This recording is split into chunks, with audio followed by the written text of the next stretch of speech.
नमस्कार दोस्तों। आज की कहानी है जिसका नाम है कफन। यह एक सामाजिक कहानी है।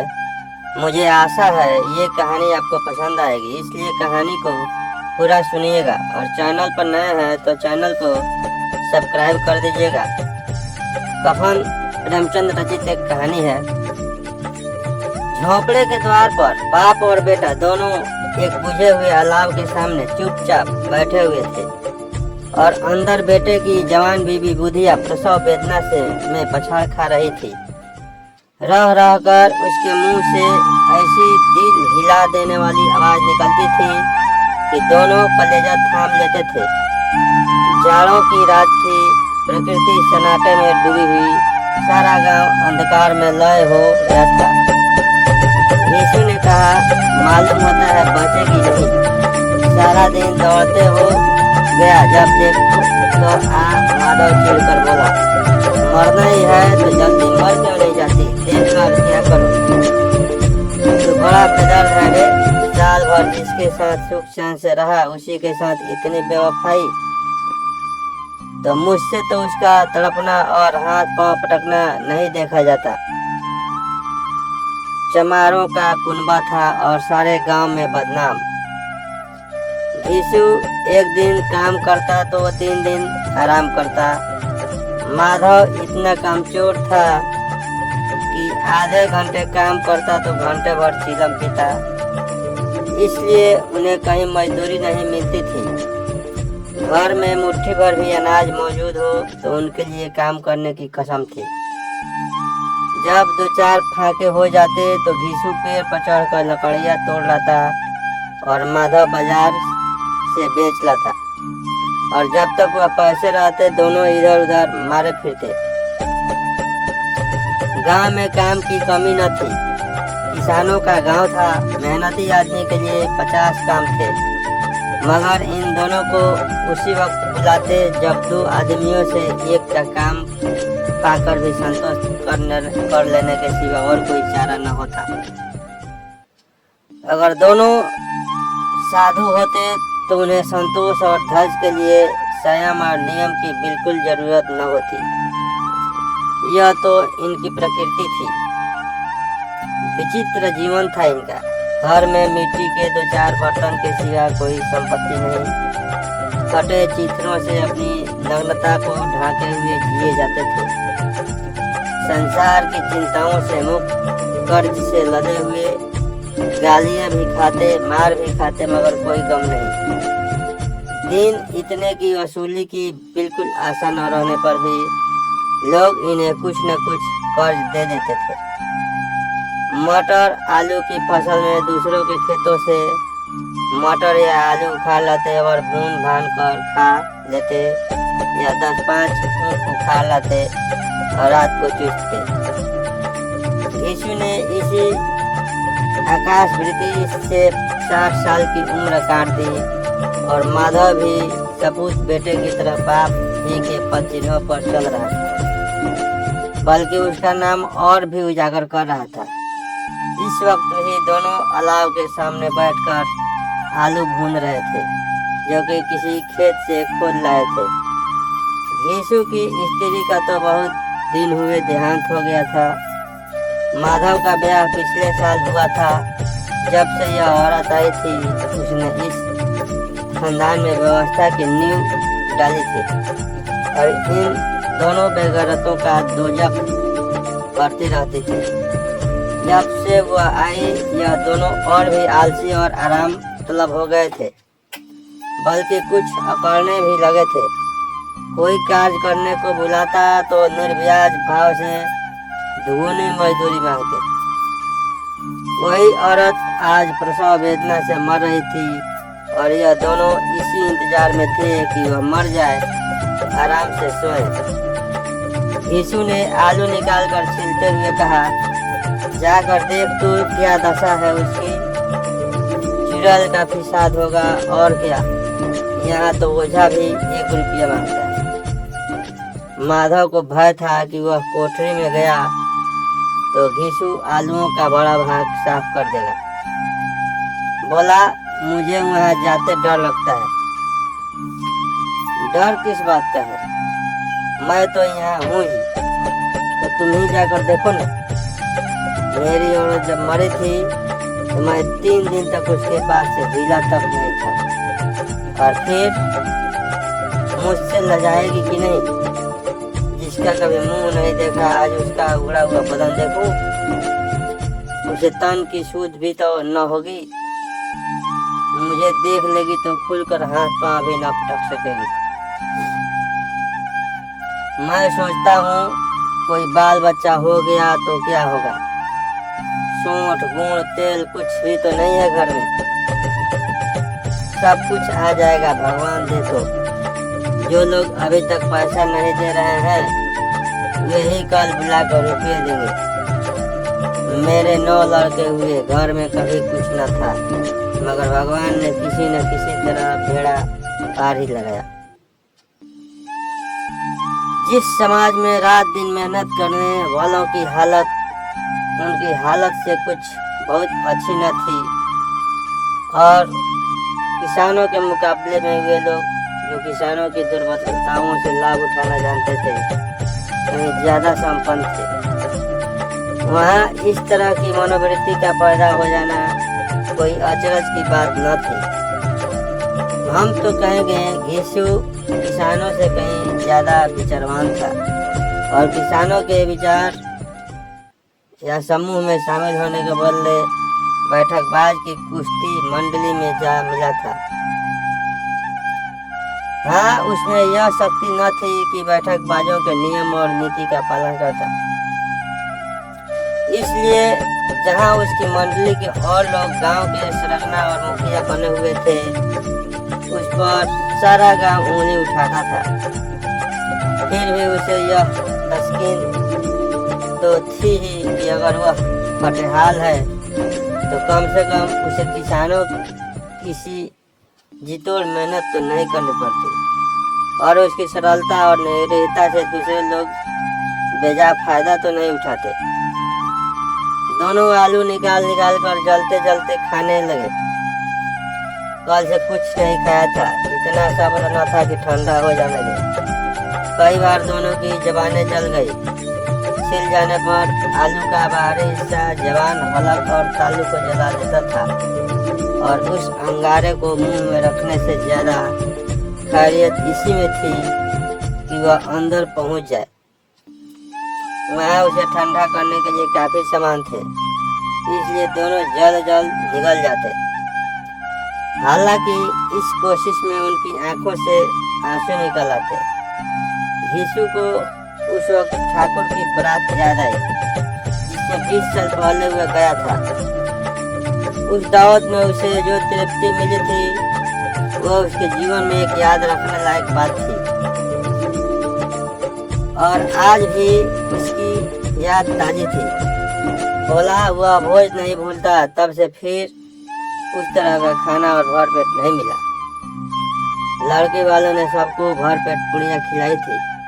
सबको, छोटे बड़े, सबने पूड़ियाँ खाई, और असली घी की चटनी, रायता, 3 तरह के सूखे साग, एक रसदार तरकारी, दही, चटनी, मिठाई। अब क्या बताऊं कि उस भोज में क्या स्वाद मिला था। कोई रोक टोक नहीं थी, जो चीज चाहो मांगो, जितना चाहो खाओ। लोगों ने ऐसा खाया कि किसी से पानी न पिया गया। मगर परोसने वाले हैं कि पत्तल में गरम गरम गोल गोल स्वादिष्ट कचौड़ियाँ डाल देते हैं। मना करते हैं कि नहीं चाहिए, पत्तल पर हाथ रोके हुए, मगर वह है कि दिए जाते हैं। और जब सबने मुंह धो लिया तो पान इलायची भी मिली, मगर मुझे पान लेने की क्या सूझ थी। खड़ा हुआ न जाता था, चटपट जाकर अपने कंबल पर लेट गया। ऐसा दिल दरियाव था वह। ठाकुर माधव ने इन पदार्थों का मन ही मन मजा लेते हुए कहा, अब हमें कोई ऐसा भोज नहीं खिलाता। अब कोई क्या खिलाएगा? वह जमाना दूसरा था। अब तो सबको किफायत सीखती है। शादी ब्याह में मत खर्च करो, क्रियाक्रम में मत खर्च करो, पूछो गरीबों का माल बटोर बटोर कर कहाँ रखोगे? बटोरने में तो कमी नहीं है, हाँ खर्च में किफायत सकती है। तुमने 20 पूड़ियाँ खाई होगी, 20 से ज्यादा खाई थी। मैं 50 खा जाता, 50 से कम मैंने न खाई होगी। अच्छा पका था तो मेरा आधा भी नहीं है। आलू खाकर दोनों ने पानी पिया और वही अलाव के सामने अपनी धोतियां ओढ़कर पांव पेट में डाले सो रहे, जैसे दो बड़े बड़े अजगर के नुलिया मारे पड़े हों। और बुधिया अभी तक कराह रही थी। सवेरे माधव ने कोठरी में जाकर देखा तो उसकी स्त्री ठंडी हो गई थी। उसके मुंह पर मक्खियां भिनक रही थी, पथराई हुई आंखें ऊपर टंगी हुई थी, सारी देह धूल से लथपथ हो रही थी। उसके पेट में बच्चा मर गया था। माधव भागा हुआ घीसू के पास आया, फिर दोनों जोर जोर से हाय हाय करने और छाती पीटने लगे। पड़ोस वालों ने यह रोना धोना सुना तो दौड़े हुए आए और पुरानी मर्यादा के अनुसार इन अभागों को समझाने लगे, मगर ज्यादा रोने पीटने का अवसर न था। कफन की और लकड़ी की फिक्र करनी थी।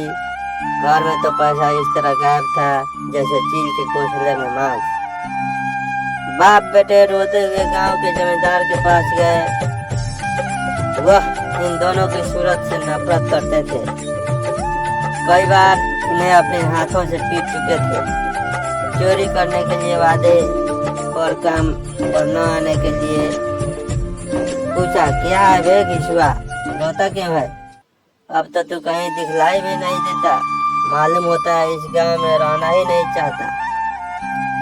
घिसू ने जमीन पर सिर रखकर आंखों में आंसू भरे हुए कहा, सरकार बड़ी विपत्ति में हूँ। माधव की घरवाली रात को गुजर गई।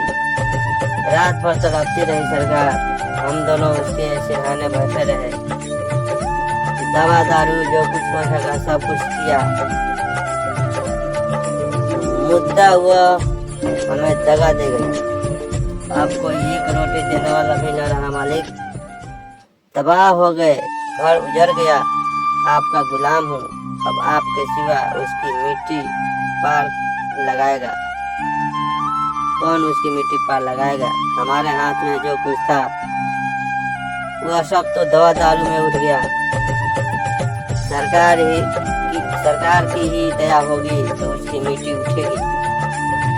आपके सिवा किसके द्वार पर जाऊं? जमींदार साहब दयालु थे, मगर किसी पर दया करना काले कम्बल पर रंग चढ़ाना था।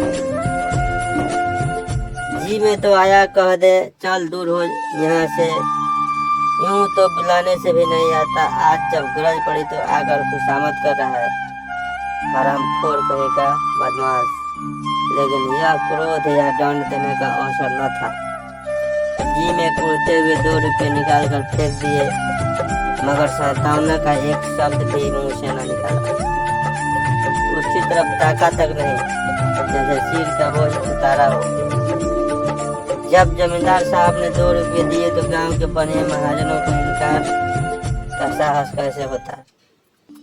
घिसू जमींदार के नाम का ढिढोरा भी पीटना खूब जानता था। किसी ने 2 आने दिए, किसी ने 4 आने। 1 घंटे में घिसू के पास 5 रुपये की अच्छी रकम जमा हो गई। कहीं से अनाज मिल गया, कहीं से लकड़ी। और दोपहर को घिसू और माधव बाजार से कफन लाने चले। इधर लोग बांस काटने लगे। गांव की नरमदिल स्त्रियां आकर लाश देखती और उसकी बेकसी पर 2 बूंद आंसू गिराकर चली जाती थी।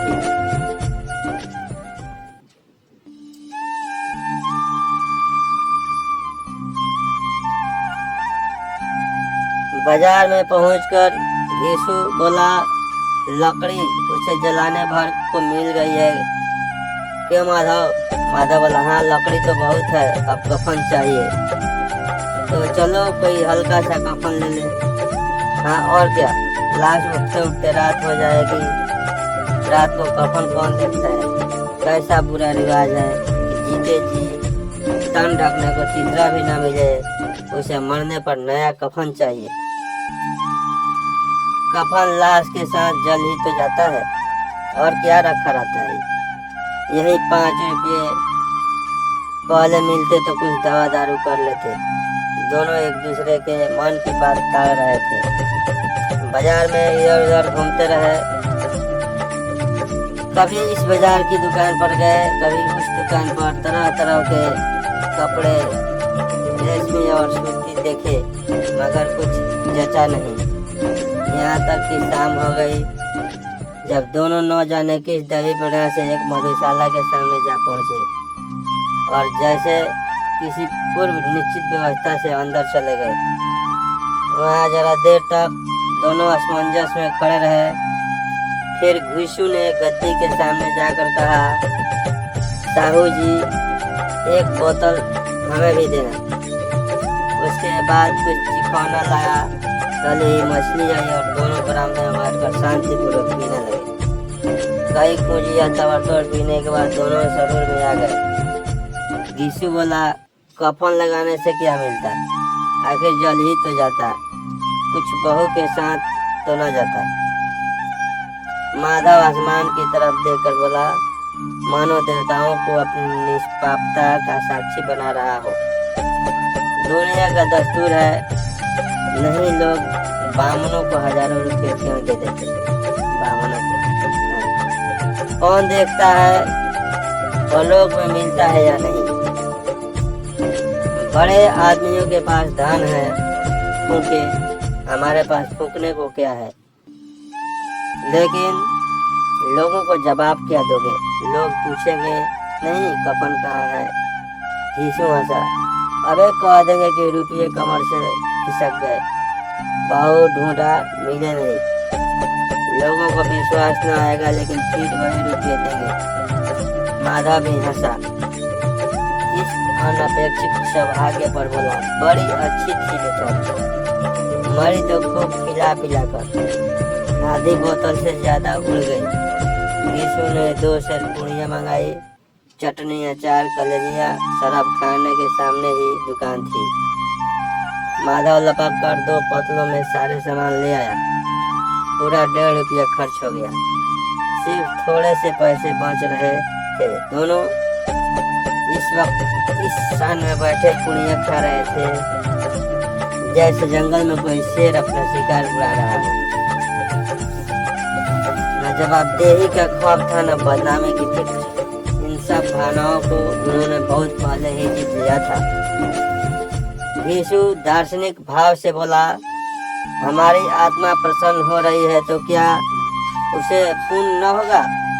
माधव ने श्रद्धा से सिर झुकाकर तस्दीक की, जरूर से जरूर होगा। भगवान तुम अंतर्यामी हो, उसे बैकुंठ ले जाना।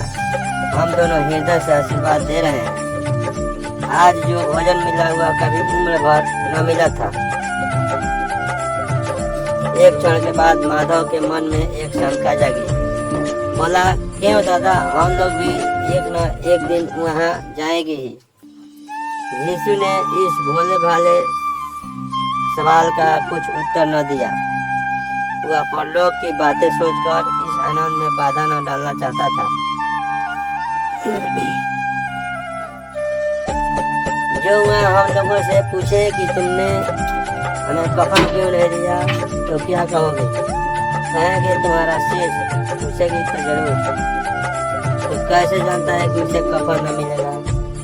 तो मुझे ऐसा गद्दा समझता है। 60 साल की दुनिया में घास खोदता रहा हूँ, उसको कफन मिलेगा और बहुत अच्छा मिलेगा।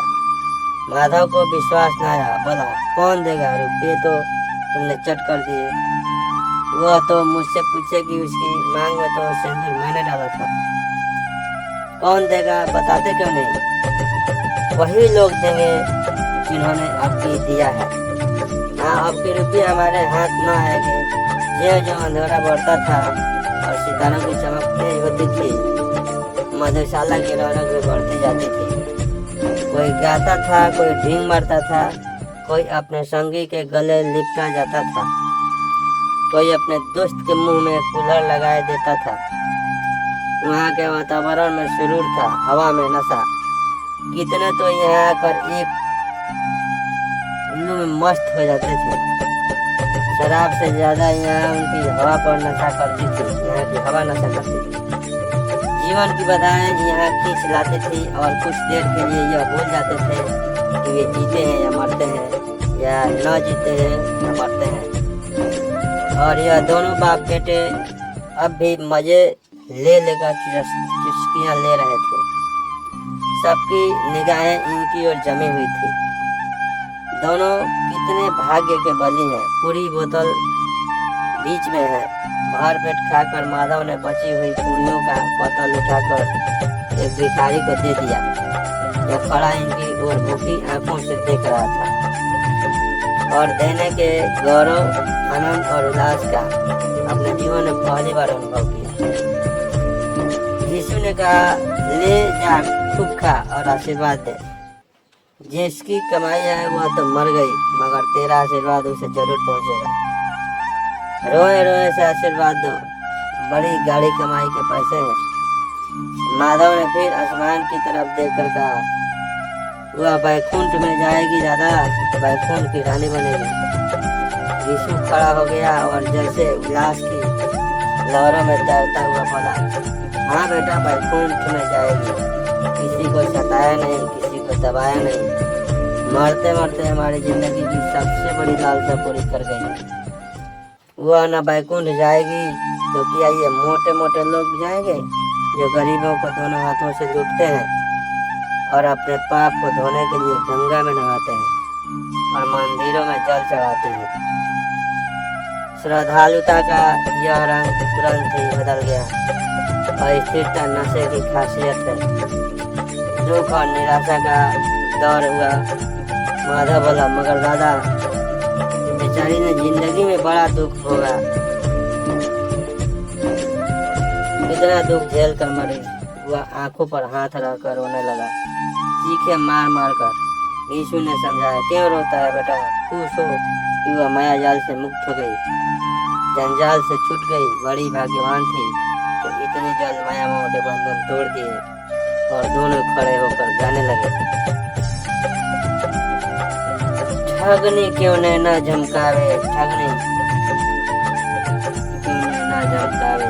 जबरों की आंखें जोर लगी हुई थी और यह दोनों अपने दिल में मस्त गाए जाते थे।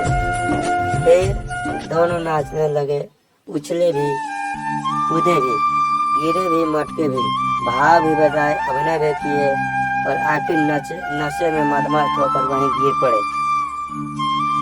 तो ये थी आज की कहानी। ये कहानी आपको कैसी लगी कमेंट में बताएं और वीडियो को लाइक और शेयर करें। धन्यवाद।